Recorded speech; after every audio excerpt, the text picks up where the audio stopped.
whether that's a recruitment strategy or something else, it adds another dimension and adds another deeper layer to what I'm trying to build. And I think that is wonderful, but I'm in control of what it is that I am prompting and what it is that I'm asking. And every question that I ask is another layer that you peel off to get where you want to go. Yeah. But to me, a tool is not a strategy, meaning that you can't just go blindly implement AI tools thinking that it will solve the issue or the challenge that you have in an organization. So our initial policy was no AI. Yeah. And that was recently switched to you can use AI as long as it is, you only use public information around the company. I feel like you've missed a few steps if you start with let's get recruiters on board. And I think that's what the blueprint is about, taking 10 steps back and thinking about the direction that you want to head towards instead of, okay, let's build a recruitment team. All right, ladies and gentlemen, welcome to another episode of the Leaders in Talent podcast. And today my guest is Karim Gharsallah, the current head of TA at BDR Thermea. Karim, welcome to the podcast. Karim, can you maybe give our audience a little bit of more about your background and what you do at BDR Thermea? Yeah, sure. Thanks, Adriaan.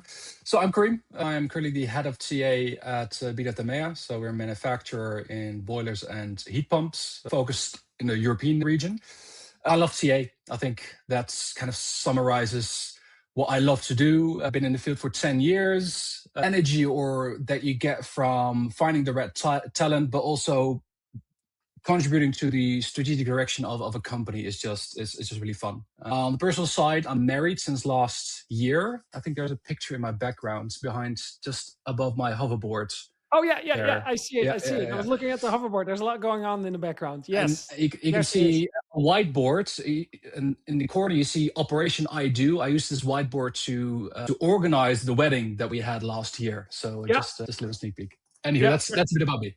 Great. Awesome. Hey, Karim, many people say you never expected to end up in recruitment or fell into recruitment.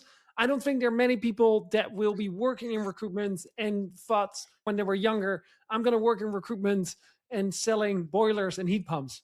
Yeah, I think I'm one of the few who knew that I wanted to start my career in recruitment. It was my second year of my bachelor's. I was doing the internship and I was like, this looks like a fun field to be in. And yeah, I think that I knew what I wanted to do, and there you go.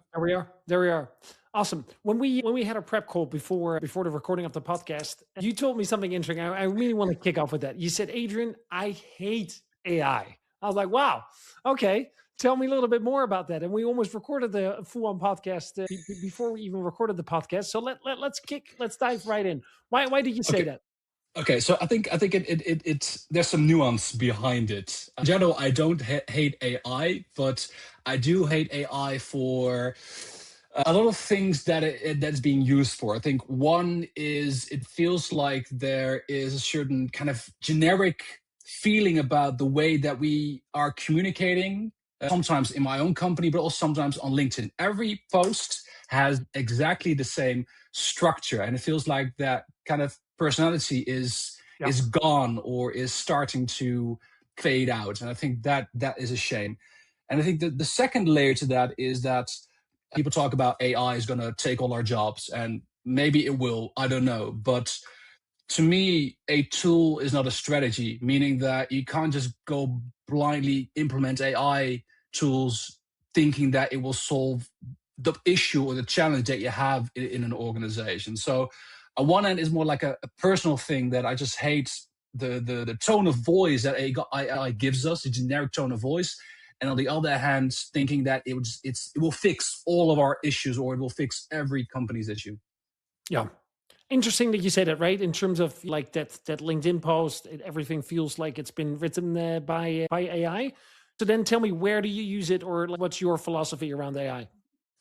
I feel like I use it for all the work that I do. I use Claude. I switched from ChatGPT to Claude, and I use it for some kind of deep concentration or deep self-work, where I want to have a conversation with, in this case, an AI, to layer out the work that I'm currently working on, right? Whether that's a recruitment strategy or something else, it adds another dimension and adds another deeper layer to what I'm trying to build.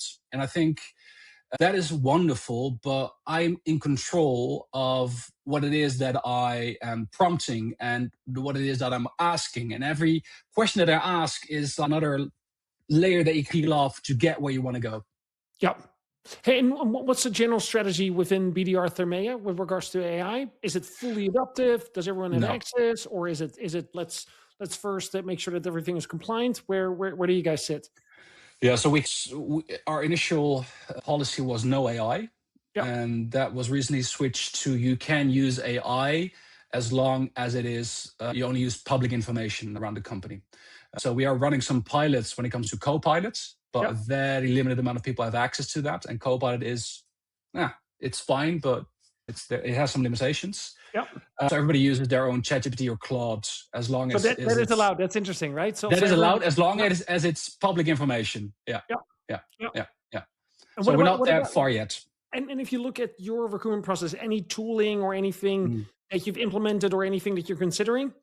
Not yet. No. I think we're in a hiring freeze at the moment, and a hiring freeze is never a hiring freeze. We do a lot of recruiting, mostly replacement recruiting, but there's no budget right now to implement any AI. And furthermore, I think we need to fix the basics first, right? Fix all the basics that are part of the recruitment process before we start implementing any AI.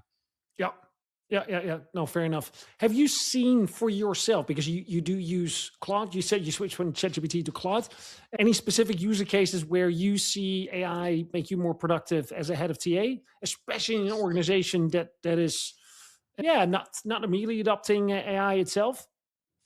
Well, I think it helps me in selling or building the storyline that I need to sell the business case of a centralized TA function. I think it helps me to tell that story or build that storyline. I think that's one use case that I've used it for recently.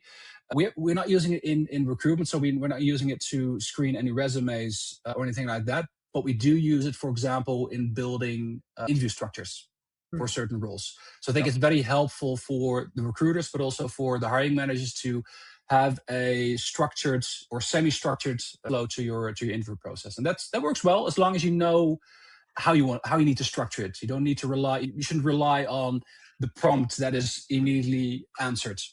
Yeah. Hey, about AI, but we'll maybe first I've got a question for you, Adriaan. I mean, I have AI fatigue. Yeah. I reckon I'm not the only one here. So what's your take on that? So I am on the other side of AI fatigue. I love it. Like every day I'm spending more and more time with AI. But what I've noticed is that all of a sudden we have long email chains where people directly copy paste an answer from Claude, ChatGPT, or whatever answer, which on the surface feels like a really good argument or thought process, but actually being on, and when you create, typically people do spend some time prompting it, going back and forth, and then the answer is to their liking, and then they send these pretty long emails to our management team, for example. And I noticed is that the minute I see this is written by ChatGPT, I either stop reading it or I take it less seriously, even though I've done the same myself. And I've actually spent time of crafting an email, and then I run it through ChatGPT and I ask it to enrich it, structure it in a better way. But because it feels AI, it feels like someone has not really done the work. So that's something where I really recognize the AI fatigue. The second thing is, for time, I wrote some articles that I first wrote myself, and then I used AI to polish it up. So I did 95% of the work, and then 5% was done by AI to leave out some of my grammar mistakes.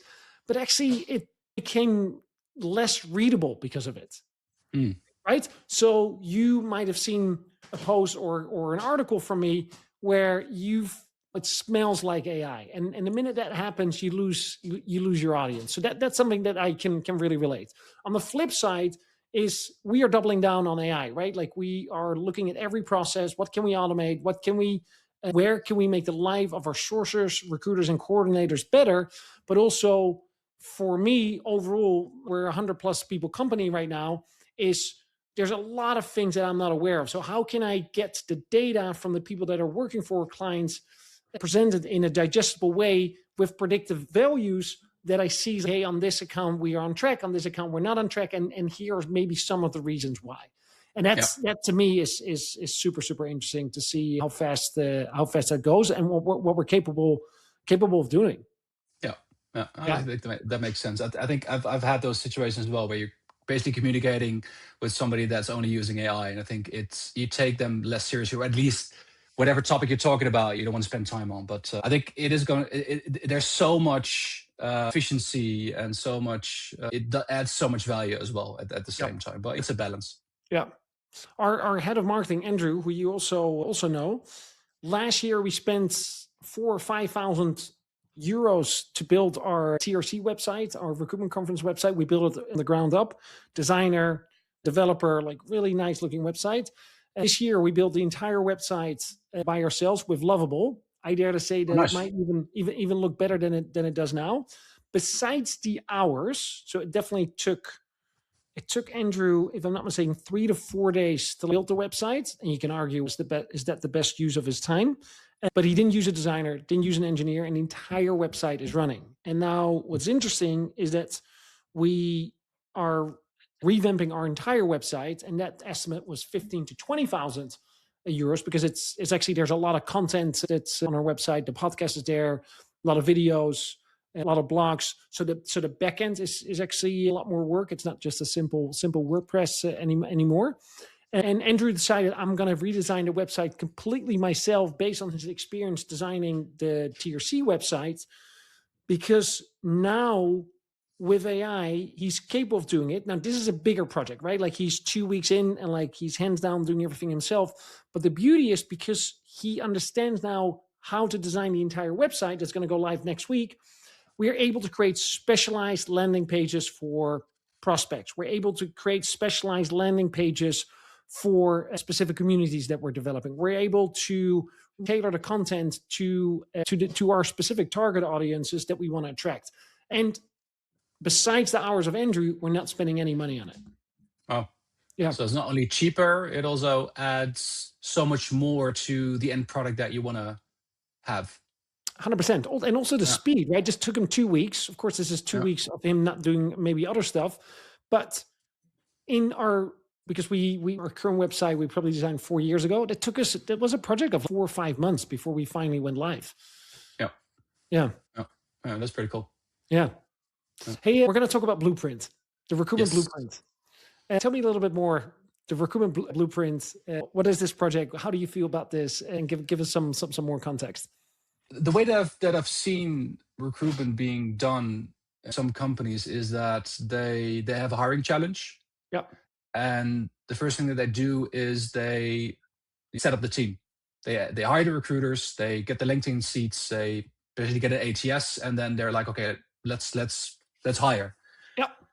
But what I've also found in doing that, or what I've seen in other companies, is that after a while you see that every manager hires differently. Nobody agrees on ownership. There's still a ton of agencies everywhere within the company that are being used. Processes are inconsistent. So I feel like you've missed a few steps if you start with, let's get recruiters on board. And I think that's what the blueprint is about, taking 10 steps back and thinking about the direction that you want to head towards, instead of, okay, let's build a recruitment team. Yeah. So let's make this a little bit more concrete, because you're working on your current blueprint, right, within the BDR Thermea. So, okay, blueprint, that sounds obvious. What does that look like? Why is it important, and how can this be useful? Well, to give you some context, we're in a big transformation. We have a certain ambition goal for the next 4 years. With a lot of strategic. Give our listeners a little bit more context. So, how big is BDR Thermea? Yeah, BDR is about 7,000 people. Around Europe, so our focus is Europe only. We're about 7 countries where the majority of that people sit, but also smaller hubs in like Poland and whatnot. We grew through acquisition, meaning that we were quite decentralized and still are quite decentralized, right? So every country has own management team, managing director, so on and so forth. Yep. A couple of years ago, a new CEO came in and set up a new transformation, new strategy that we call Focus, Transform, Perform. Yep. And that strategy is cascaded into the company. And right now we're focusing on the target operating model. So how should every department be organized in order to achieve that strategy, Yep. right? And recruitment is part of the bigger HR target operating model. And that's the exercise that we're doing right now. That's the kind of the context. The reason why I don't want to start with, okay, let's build the team first, is that within that bigger transformation and a bigger strategy, I want to have a recruitment puzzle piece that kind of explains what do we actually want recruitment to be? What do we want talent acquisition to be? And how is it going to solve the issue that is going to be relevant for the strategy? And I feel like a lot of people underestimate that question, because not every recruiter is equal, right? Not every recruitment team is equal. A recruiter can be a scheduler, it can be an advisor, or it can be somebody that does workforce planning, strategic workforce strategy. And I think that vision part kind of explains who owns what. What does good hiring look like? What is talent in the context of our organization? Everything around talent acquisition governance, but also what can hiring managers expect from talent acquisition and vice versa. So I think that is the bigger direction that we're thinking about. And we're starting with governance first. So very boring processes, who does what, who owns what. Yep. This is how it should be, which consists of process descriptions, but also about hiring guides. And the hiring guides is where the nuance lies in how a recruiter has the freedom to do the job according to what they believe is best.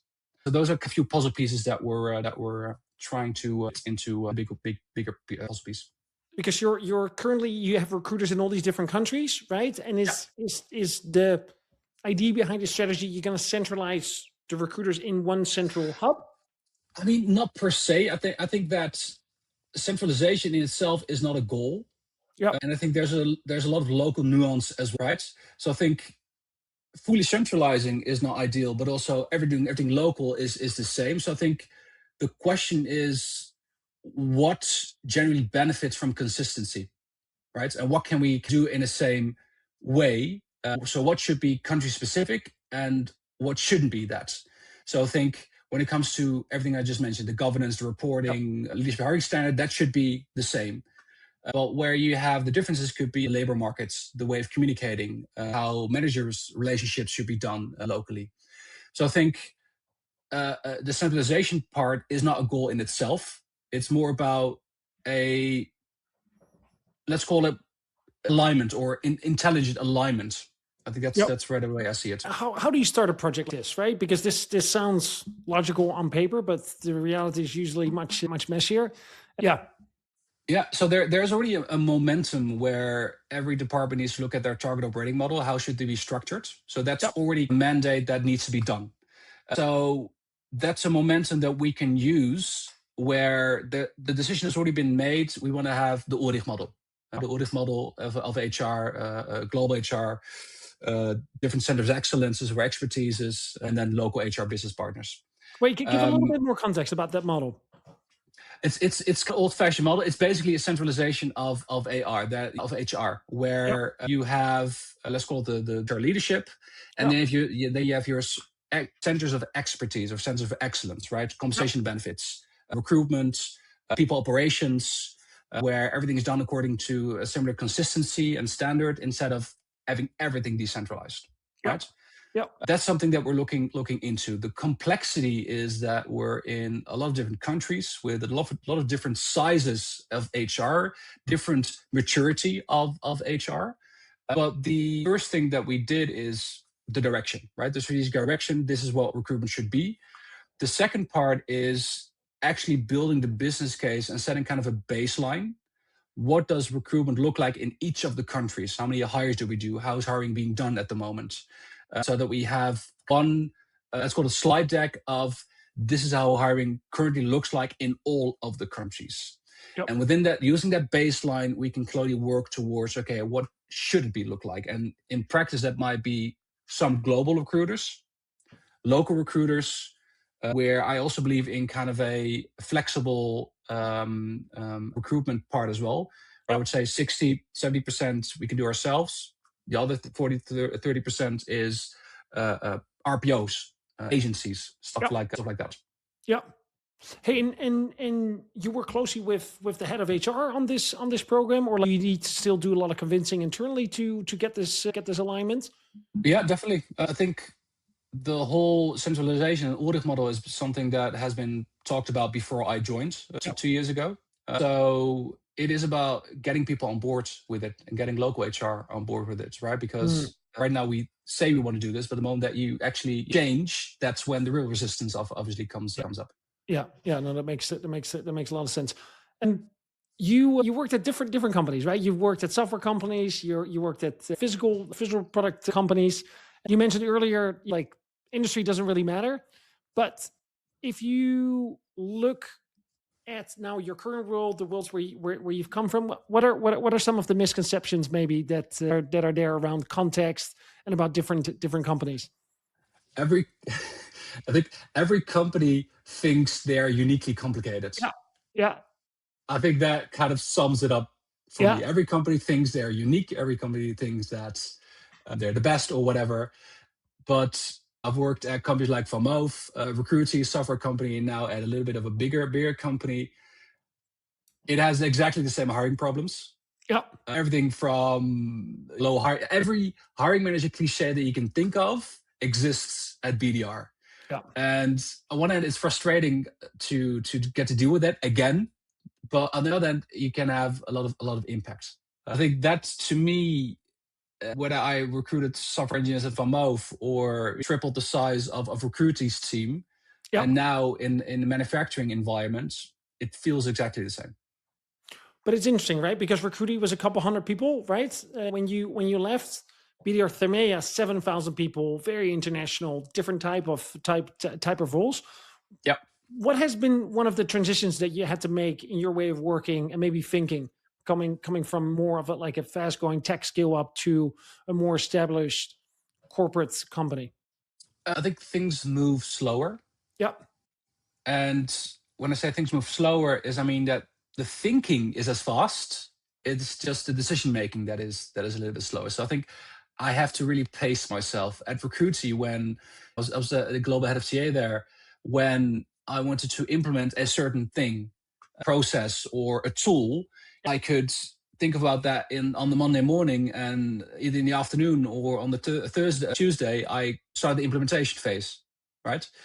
Here, you need to think very critically on what you want to do, build the business case, get the people on board, talk about it, have a lot more meetings, a lot of meetings, and then maybe you get the mandate to do it or not, right? Yep. So that can take weeks or months. Yeah. It's fun, right? As well, in a different way. Yeah. No, that's interesting. For you in terms of this blueprint, right? That's something that you're actively working on. Is it then? Do you have longer timelines for this, or is this something that's going to be executed on this year? And where does technology and AI? I'm sorry to bring it up again, but where does that play a role? So what we want to do is in this, let's call it the summer period, we want to work on the baseline. Right, so what I mentioned. And then by the end of the year, we want to have at least the governance in place, how we hire and what does it look like. And then from 2027 onwards, look like, okay, if we're going to centralize it, what would it look like in terms of the people and what the specific team that we would need? Yeah. When it comes to the AI piece, it is, I think it's a different story. There won't be any budget to implement any AI. But what we can do is have principles in place that when we're ready to start thinking about any AI tooling, that we know how we want to use it internally, right? What we should automate and what we should not automate, right? I think there are a lot of AI tools that take over the work from recruiter, and that might work like perhaps a retail setting, but in a more senior executive hiring setting, that might be different. So I think we're going to look at the principles and decide this is how we're going to work with AI, and then pause that until we're ready to actually implement something. Yeah, fascinating. Even if you can make the arguments, hey, we're going to be more efficient, or we can do more with less, is that a case to be made or not really? It is up for discussion, but I think what I mentioned earlier is let's fix the basics first. Yeah. There are so many different hiring managers in the company that it's going to take some time to ensure that we have a process defined, but also having it actually in practice and it working as we want it to work. So I think that's already going to do. That's going to take some efforts, but also we use a lot of agencies. So we need to consolidate all of our agencies use and on each level from executive to more specialized. So I think there's already so much that we can do right now to ensure that everything is in place, and then we can make it more efficient and better AI. Yeah, so good. Karim, where can people follow you and follow your journey? I need to post more on LinkedIn. I confess, you might see one or two posts of me where you see, hey, that might be written by AI. Yeah. But I'm gonna post more on LinkedIn about all my challenges and learnings in recruitment and other things. So follow me on LinkedIn. Amazing. We'll put your we'll put your name in the show notes. Karim, thank you so much for being a guest. I love to follow your journey. Let's definitely have a catch up next year to see where are we in this journey, right? In terms of localized, centralized, what is happening with technology and AI, and where you are on that journey. Sounds good. Thanks so much. Thanks so much, Karim. Cheers.